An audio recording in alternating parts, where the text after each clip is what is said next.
I'm a big believer in perfect practice makes perfect. My name is Lori Slight. I'm the head women's volleyball coach at Buena Vista University.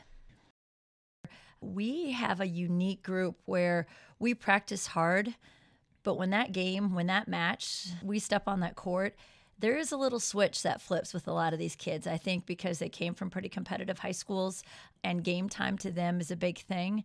But I preach to even my own child. I'm like, if you don't give 110% in practice every day, it's not going to show up on the playing field. It's not going to show up on the court. We have pretty hard-nosed kids. They come in and they compete every day. There's some days where we can be a little sassy, and there's some days where we have a little spice to us. But I do think you have to have that edge.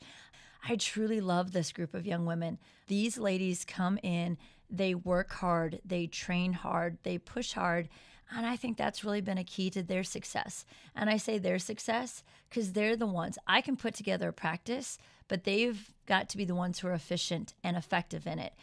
Our practice basically has the same formula. We usually try to do some sort of a team warm-up, whether that is with a ball or without a ball, whether it's cardio type warm-up, but we definitely, our first 15, 20 minutes of practice always involves some sort of warm-up stretch with our trainers, and then anything from controlled hitting, controlled blocking. Usually our first 20 to 30 minutes every day of practice is some fundamental of preparing us for practice.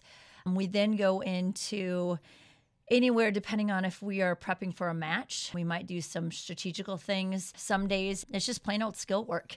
It's working on competitiveness. It's working on their primary things that we need every day in practice to get better at in order for us to compete every day. And then usually our last half hour, 45 minutes is a very competitive drill, winners and losers, consequences if you lose. Our practice formula is very simple, but it's very efficient. And I think the kids have really kind of gleaned to that this year. So I give a lot of credit to them being able to compartmentalize. I tell them when we step on the court, you have to put that box of stress from parents or stress from school or stress from a boyfriend or stress from a roommate up on the shelves. We need to pull volleyball down, open that box up, kick a little ass, close it, put it back on the shelf, and then go open something else.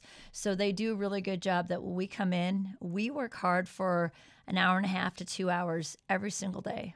Hopefully we train so hard in practice and I teach enough in practice that literally in the match, I can really focus on the strategy of beating the other team. But these kids, hopefully, I shouldn't say kids, these young women are very good that a lot of our strategies in practice, because they are so game-like, my job is to manage during the game, to take timeouts when needed, to yell a little when needed, to encourage a little when needed, and a lot of times to pat them on the back when needed as well. It's something where having the right team chemistry, coach to player relationship is really important, and I think we develop that in practice. And so we've really been able to produce in the matches the same high level of things that we produce in practice. So matches for me are pretty fun. It's a chance for me to sit back and watch those girls shine and watch them showcase their talent. And I'm passionate for them not getting cheated on a point for all their efforts. So I can stop a practice, I can stop a drill, in a match, we just got to kind of roll with it. So I cannot commend these young women any higher. They literally fill my day with joy every day. And it's something where I think we are going to just continue to get better and better, try to build as a family and focus on that. And I think the successes that these young women have had are it's because of their willingness to open up to me and take everything in and then being able to execute it on the court. So I keep hoping and praying that they keep reaching higher and higher, because I don't think we've even came close to our peak.